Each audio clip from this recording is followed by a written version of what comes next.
Hello guys, आप सभी लोगों का स्वागत है हमारे इस चैनल में। इस वीडियो सीरीज़ में मैं इंग्लिश के बहुत सारे टॉपिकों को कवर करने वाला हूं। इंग्लिश जो कि एक बहुत ही इम्पॉर्टेंट टॉपिक है हमारे सभी गवर्नमेंट एग्ज़ाम्स के लिए। तो इन वीडियोस के द्वारा आपको उन इंग्लिश के क्वेश्चनों को सॉल्व करने में बहुत ही सहायता मिलेगी।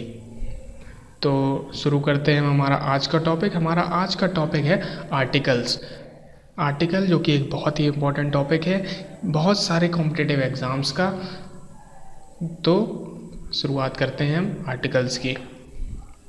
आर्टिकल जैसा कि आप देख सकते हैं एक ट्री डायग्राम हमने बनाया हुआ है, जिससे कि हमें पता चलता है कि आर्टिकल होते हैं हमारे दो टाइप के। एक होते हैं इंडेफिनिट आर्टिकल और एक होते हैं डेफिनिट आर्टिकल। तो डेफिनिट आर्टिकल जिनके बाद हमको एक पता होता है कि एक प्रॉपर नाउन होगा, तो वो होता है हमारा डेफिनिट आर्टिकल। और इंडेफिनिट आर्टिकल वो होते हैं जिनके बाद हमें कोई जानकारी नहीं होती कि कौन सा नाउन या कौन सा प्रोनाउन आने वाला है। इंडेफिनिट आर्टिकल जो होते हैं वो दो तरह के होते हैं, जैसा कि आप देख सकते हैं ए और एन। तो जो ए और एन है वो हमारे हैं इंडेफिनिट आर्टिकल, और जो डेफिनिट आर्टिकल होते हैं वो है हमारा द। अब शुरुआत करते हैं, देखते हैं हम इनके यूजेस। तो सबसे पहले हम देखते हैं यूज़ ऑफ एन। तो जब भी हम देखते हैं हम रूल नंबर 1 क्या कहता है। रूल नंबर 1 है जब भी कोई वर्ड किसी स्वर वॉवेल साउंड से शुरू हो। वॉवेल साउंड मतलब कि स्वर का उच्चारण देगा कोई अगर शब्द, तो उसके साथ हमको एन का यूज़ करना है, जैसे कि एन एप्पल, एन एग और एन आउल। तो ये सभी जो है हमारे वो एन से शुरुआत एक वॉवेल का उच्चारण देते हैं, तो इनके साथ हमारा यूज़ होगा एन का। इसके बाद हम देखते हैं हमारा रूल नंबर 2। अक्सर ऐसा देखा जाता है कि जो भी वर्ड जिनमें कि पहला अक्षर जो साइलेंट एच होता है, तो उनके साथ भी हमारा एन का यूज़ होता है, क्योंकि एच के साइलेंट होने के बाद उनका उच्चारण एक स्वर के जैसा होने लगता है। इस कारण वहाँ पर भी हम एन का यूज़ करते हैं। इसके बाद हम देखते हैं हमारा रूल नंबर 3। रूल नंबर 3 हमारा ये कहता है कि कोई कॉन्सोनेंट अगर हमें स्वर का उच्चारण दे, यानी कि अगर भले ही वो कॉन्सोनेंट है पर अगर उच्चारण करने में हमें स्वर की ध्वनि होती है, तो उनके साथ भी हमें एन का यूज़ करना है, जैसे कि एन MLA, एन RAF और एन NCC ऑफिसर। तो ये हमारे होते हैं एन का यूज़ हमारा यहीं तक है। इसके बाद हम देखते हैं ए का यूज़। तो आप देख सकते हैं जब भी किसी सेंटेंस में आपको एक के लिए हमें यूज़ करना है ए का, जैसे कि जब भी कोई भी वर्ड हो, कोई भी सेंटेंस हो जहाँ पर आपको ए का यूज़ करना है, तो वहाँ पर होगा ए का यूज़। दूसरा हमारा रूल ये कहता है कोई भी शब्द जो है अगर वो एक कॉन्सोनेंट साउंड देता है उच्चारण के समय, तो उसके साथ भी हम यूज़ करेंगे ए का, जैसे कि a boy, a box, a dog. तो यहाँ पर आप एग्जांपल्स में देख सकते हैं कि सभी शब्द जो हैं वो उच्चारण में आपको एक कॉन्सोनेंट साउंड दे रहे हैं, तो यहाँ पर आएगा आपका ए। इसके बाद हम देखते हैं हमारा रूल नंबर 3। रूल नंबर 3 हमारा ये कहता है कि अगर कोई शब्द वॉवेल से भले ही स्टार्ट हो रहा है, मगर वो उच्चारण करने में यदि हमें कॉन्सोनेंट का साउंड दे रहा है, तो उसके साथ हमें ए का यूज़ होगा। जैसे कि आप देख सकते हैं आ यूनिवर्सिटी, आ यूनिक आर्टिकल। तो यूनिवर्सिटी हो तो स्टार्ट यू से रहा है, पर उच्चारण में आपको दे रहा है एक कॉन्सोनेंट प्रोनाउंसिएशन, तो इसके साथ हमारा यूज़ होगा ए का। इसके बाद हम देखते हैं रूल नंबर 4। यदि कोई यूनिट हो या कोई रेट हो, तो उसके साथ भी हम करते हैं यूज़ ए का, जैसा कि आप एग्जांपल देख सकते हैं ही अर्न्स 500 अ मंथ। और या तो एक एग्जांपल और मैं बोलूँ he runs 5 kilometre a day. तो इन दोनों ही सेंटेंस में आप देख सकते हैं कि 5 किलोमीटर दिन में दौड़ रहा है, यानी कि एक रेट है जो आपको दिया गया है, तो उसके साथ आपको ए का यूज़ करना है। रूल नंबर 5 ये कहता है यदि कोई एक्सक्लेमेशन सेंटेंस है, तो उसके साथ भी हमारा यूज़ होगा ए का।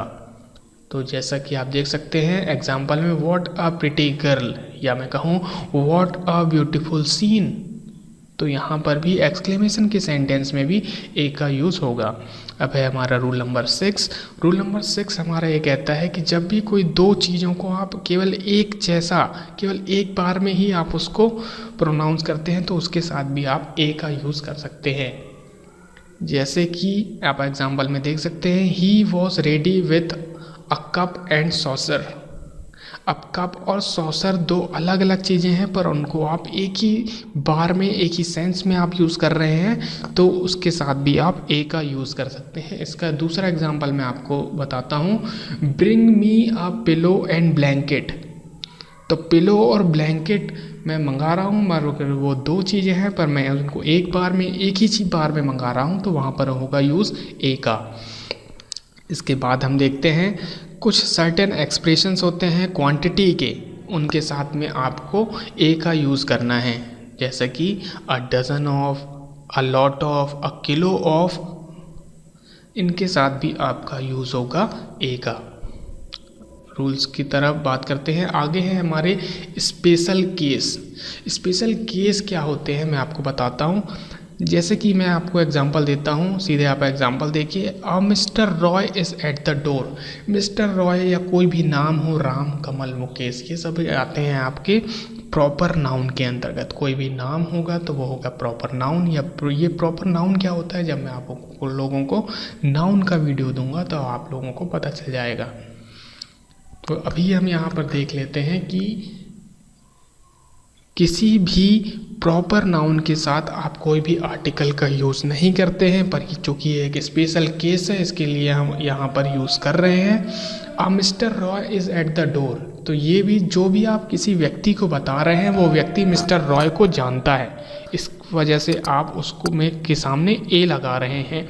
ये चीज़ें जो होती हैं वो आपको एग्जाम्पल्स से बहुत क्लियर होंगी। तो जब मैं इस वीडियो के बाद एग्जाम्पल्स का एक वीडियो बनाऊँगा तब वहाँ पर आपको ये चीज़ें क्लियर हो जाएंगी। इसके बाद देखते हैं, अगला है हमारा to make common noun a proper noun. तो कॉमन नाउन क्या होता है, जो कि किसी जाति को रिप्रेजेंट करता है, जैसे बॉय, गर्ल, स्टूडेंट, ये सभी होते हैं हमारे कॉमन नाउन। और प्रॉपर नाउन मैंने आप लोगों को बताया, अभी कोई भी नाम होगा तो वो होगा proper noun. This boy is a second Dhoni. आप इस तरह के सेंटेंस में भी ए का यूज़ कर लेते हैं। ये एक बहुत ही स्पेशल केसेस हैं, आप लोगों को जनरली देखने को नहीं मिलते, एग्ज़ाम्स में ये अक्सर कई बार आ जाते हैं। अब बात करते हैं यूज़ ऑफ द की। तो द है हमारा डेफिनेट आर्टिकल। तो जब भी किसी डेफिनेट चीज़ की बात होगी तो वहाँ पर आएगा आपका आर्टिकल द। जैसा कि आप एग्जाम्पल पहला देख सकते हैं, आई डिसलाइक द फेलो। अब चूँकि यहाँ पर किसी स्पेशल व्यक्ति की बात हो रही है, हमें पता है कि उसी व्यक्ति की बात हो रही है, इस कारण यहाँ पर आया है द। अब क्या होता है, हमारा रूल नंबर 2 हमारा ये कहता है कि जब कोई यदि सिंगुलर नाउन है मगर वो रिप्रेजेंट करता है एक समूह को, एक पूरे क्लास को, वो अगर वो रिप्रेजेंट करता है तो उसके साथ भी हम द का यूज़ करेंगे। जैसे कि आप एग्जांपल देख सकते हैं, the mango is considered the king among fruits. तो मैंगो को जो है फ्रूट कंसीडर किया जाता है सभी फलों में, तो यहाँ पर भी द का यूज़ होगा। अगला चीज़ हम देखते हैं, किसी भी खाड़ी, नदी, आइसलैंड या माउंटेन के नाम के साथ हमेशा हम द का यूज़ करते हैं, जैसे the Ganga, the Red Sea, the Persian Gulf. उसके बाद कुछ सर्टेन बुक्स होती हैं जो कि ग्रंथ कहे जाते हैं, उनके साथ भी हम द का यूज़ करते हैं, जैसे कि द वेद, द बाइबल। उसके बाद है म्यूज़िकल इंस्ट्रूमेंट। सभी म्यूज़िकल इंस्ट्रूमेंट्स के साथ आपका द का यूज़ किया जाएगा, the violin, the tabla.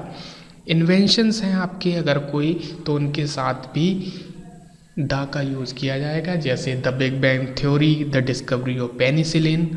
Parts of the body के नाम के आगे भी हम द का यूज़ करते हैं, he was bounded in the leg.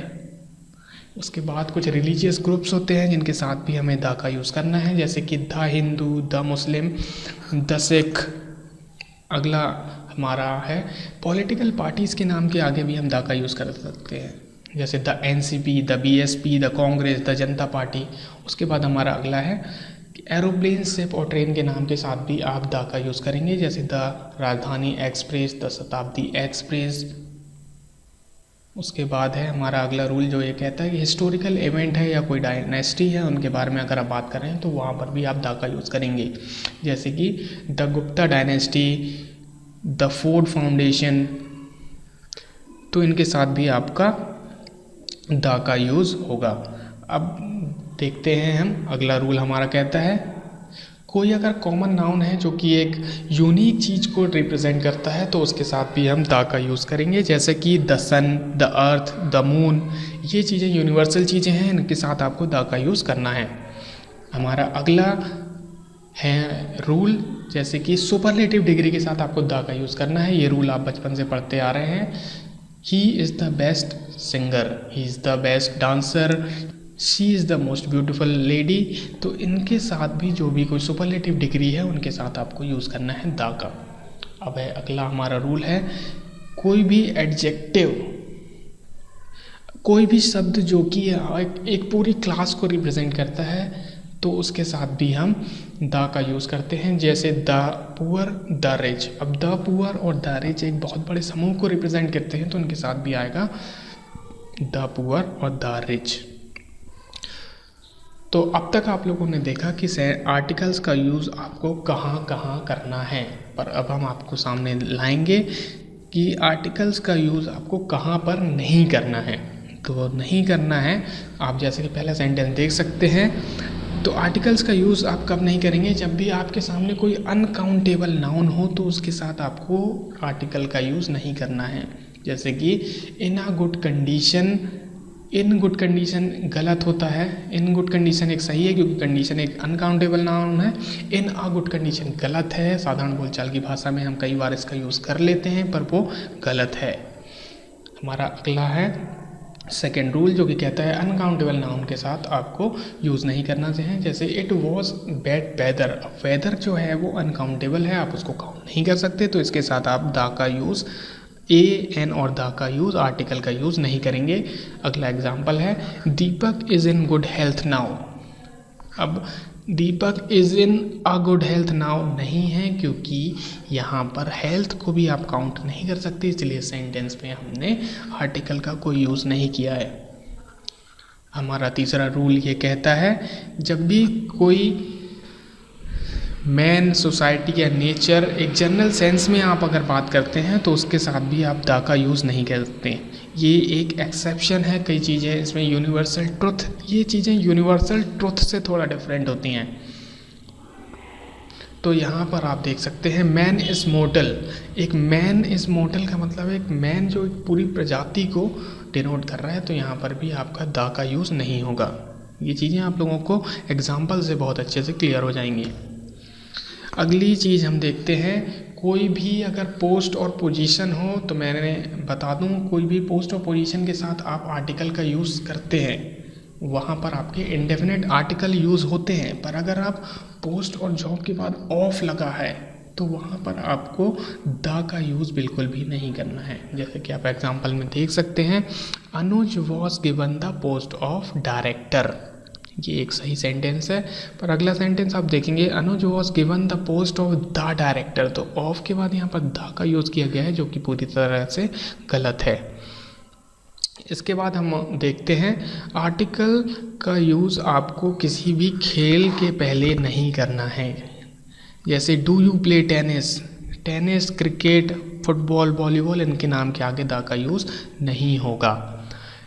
एक और चीज़, एक स्पेशल केस है जो कि हम देखते हैं, अगर सनसेट या सनराइज़ है उसके पहले अगर बिफोर, आफ्टर या एट दिया हो तो आपको वहाँ पर भी किसी आर्टिकल का द का यूज़ नहीं करना है। जैसे बिफोर द सनसेट कभी नहीं होता, बिफोर सनसेट ही होगा हमेशा। तो वहाँ पर ये चीज़ें आपको एग्जाम्पल जब होगा तब आपको याद रखनी है। अब है किसी त्यौहार के नाम के पहले आप द का यूज़ नहीं करते, जैसे कि दे invited us at Christmas, at the Christmas यहाँ पर नहीं होगा। उसके बाद हम देखते हैं यदि कोई सब्जेक्ट की हम बात करते हैं तो वहाँ पर भी हम द का यूज़ नहीं करते। अगर होम है उसके साथ भी हम द का यूज़ नहीं करते हैं। दे रीच्ड होम सही है, दे रीच्ड द होम गलत हो जाएगा। राजू फेल्ड इन फिजिक्स सही है, Raju failed in the physics वहाँ पर गलत हो जाएगा। अब देखते हैं, जब भी हम कभी स्कूल और कॉलेज की बात करें और वहाँ पर स्कूल और कॉलेज जाने की बात करते हैं, जिसका कि पर्पस जो होता है वहाँ जाने का, वो अगर टीचिंग है, मतलब कि पढ़ना है या पढ़ाना है, तब वहाँ पर आप द का यूज़ नहीं करते। इसके अलावा यदि किसी और पर्पस से आप जाते हैं तो वहाँ पर द का यूज़ होगा। ये एक बहुत ही स्पेशल केस होता है, यहाँ पर कई बार एक हाई लेवल के एग्ज़ाम्स में ये चीज़ें टेस्ट की जाती हैं, जनरल एग्ज़ाम्स में आपको ये नहीं मिलेगा। इसके बाद हम देखते हैं अगला, किसी भी मील के नाम के आगे आपको आर्टिकल का यूज़ नहीं करना है। ब्रेकफास्ट, डिनर, लंच, इनके पहले किसी भी आर्टिकल का यूज़ नहीं करना है। अगला है हमारा rule, in the article, in the morning सही है, इन द इवनिंग सही है, इन द नाइट सही है, पर एट द मॉर्निंग गलत है, एट द इवनिंग गलत है और एट द नाइट भी गलत है, क्योंकि एट के बाद वहाँ पर ये चीज़ें गलत हो जाती हैं। Thank you. आप लोग मुझे ये बता सकते हैं आप लोगों को ये वीडियो कैसा लगा। आपको बताना है आपको ये वीडियो कैसा लगा, जिससे कि मैं आप लोगों को आगे वीडियो बनाकर दे सकूं। धन्यवाद।